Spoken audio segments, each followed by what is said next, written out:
Tuhan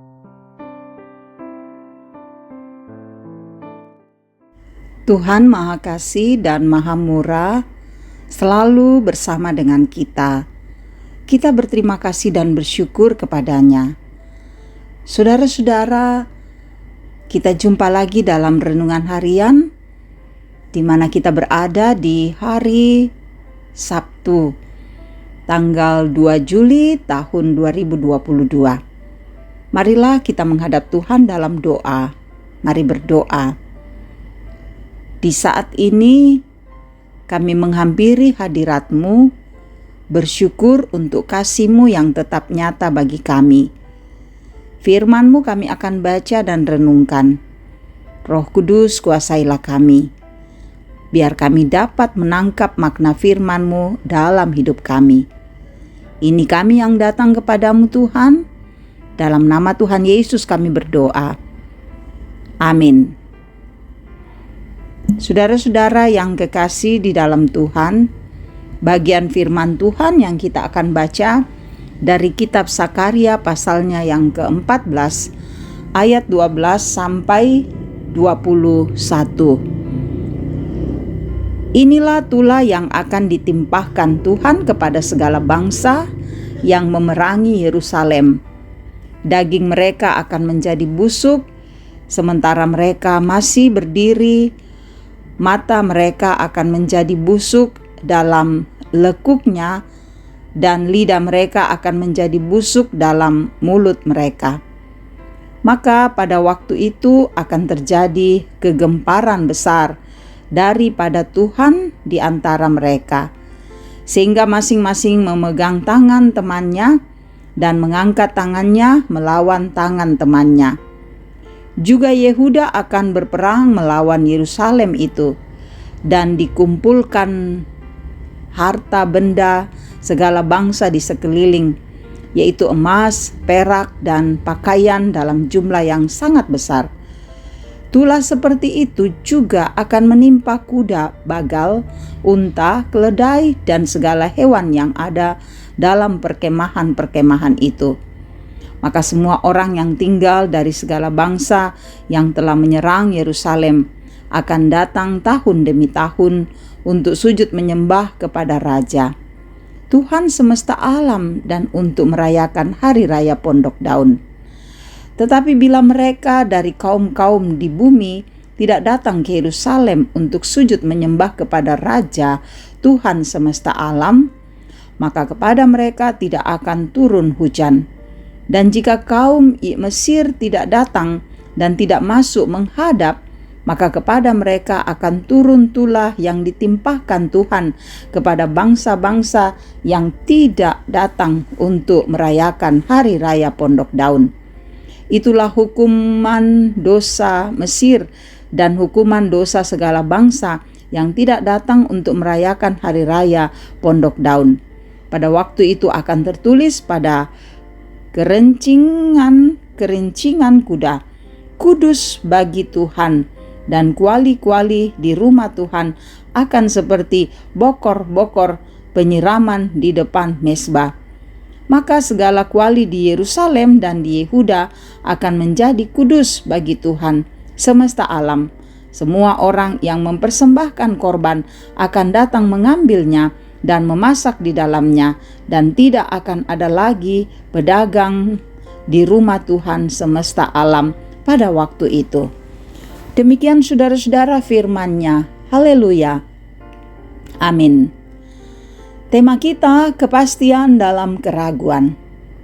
Saudara-saudara, ada seorang ibu yang sedang panik ketika mendengar berita bahwa suaminya kecelakaan dan harus mendapatkan perawatan di rumah sakit. Sang ibu bergegas hendak menuju ke rumah sakit untuk melihat keadaan suaminya. Lalu ia pun memesan Gojek untuk mengantarnya.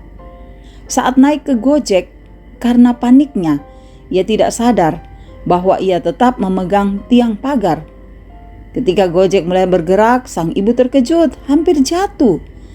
Kemudian dia sadar dan berusaha meyakinkan dirinya untuk segera menjumpai suaminya di rumah sakit.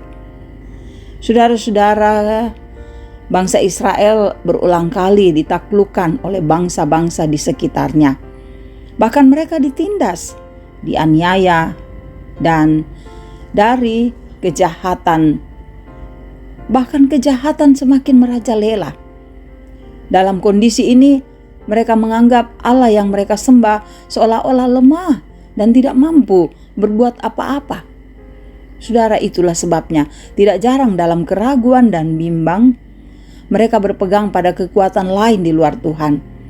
Dan akhirnya mereka jatuh dan tergeletak seperti yang dicerminkan oleh kejatuhan Yerusalem. Sahabat-sahabat Kristus, kejahatan, ketidakadilan, dan penindasan merupakan penyakit sosial yang menyerang kehidupan Kristen. Saudara, kapanpun dan dimanapun hal itu dapat terjadi. Menghadapi kondisi tersebut, saudara, maka kita diingatkan untuk jangan panik dan putus asa. Allah selalu menunjukkan jalan dan berjanji untuk melepaskan kita. Namun, dalam menantikan hal itu, sangat penting untuk kita memiliki kesabaran. Tidak mungkin ketika kita mengadu kepadanya, lalu pertolongan segera datang. Dan ketika kita hendak datang kepadanya, ingat bahwa kita harus melepaskan pegangan kita terhadap yang lain. Allah menghendaki saudara agar kita hidup menyembahnya. Allah mau supaya kepadanya lah kita yakin bahwa Dia satu-satunya Allah. Harus percaya, harus yakin. Jangan pernah ragu saudara, jangan pernah bimbang. Tapi lihatlah, Dia yang menjadi pegangan hidup kita. Dia akan menuntun kita dan akan terus mengasihi kita. Haleluya. Amin. Mari berdoa. Terima kasih untuk firman yang boleh kami dengarkan Tuhan. Biarlah firman ini terus Engkau meteraikan dalam hati kami, dan kami mengaplikasikannya dalam seluruh hidup kami. Ya Bapa, ada banyak orang yang suka mendengarkan firman-Mu ini. Biarlah Engkau memberkati mereka. Biarlah lewat pemberitaan firman ini, ada banyak jiwa-jiwa yang terberkati dan terus merasakan ketenangan, kedamaian dari Tuhan. Terima kasih Bapa, bahwa Engkau mengasihi kami, keluarga kami, mengasihi pekerjaan kami sehingga kami terus bekerja dengan baik. Anak-anak kami Tuhan juga pasti akan memberkati mereka di masa libur ini, di masa mereka mempersiapkan diri memasuki jenjang pendidikan yang lebih tinggi. Tuhan berkati dan terus menolong. Terima kasih untuk segala berkat-Mu dan kebaikan-Mu. Engkau juga tahu ada banyak pergumulan kami. Tuhan, saksikan kami satu persatu. Topang kami untuk setiap pergumulan yang kami rasakan, agar kami tegar dan kuat. Biarlah kami tidak meninggalkan Tuhan berpaling ke tempat lain, tetapi hanya memfokuskan kepada Tuhan, karena Engkaulah kepastian hidup dalam diri kami, dan kami pasti menemukan jalan keluar. Engkau memberkati para hamba-Mu yang terus memberitakan firman. Engkau memberkati untuk para orang tua kami dalam usia lanjut. Biar mereka tetap semangat, tetap sehat, kuat menjalani hidup ini dalam cinta, kasih, dan kemurahan Tuhan.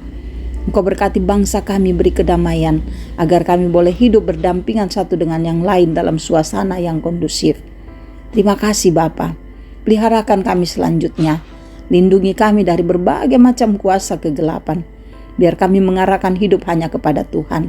Dan ampuni dosa kami. Kami bermohon hanya di dalam nama Yesus, Tuhan Juru Selamat dan Penebus dosa kami. Haleluya. Amin.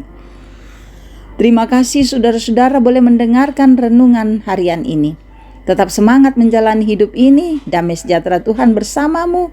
Dan biar firman ini terus menjadi berkat untuk saudara-saudara dimanapun saudara-saudara berada. Sehingga kita kokoh untuk mewujud nyatakannya. Tuhan memberkati. Salam sehat.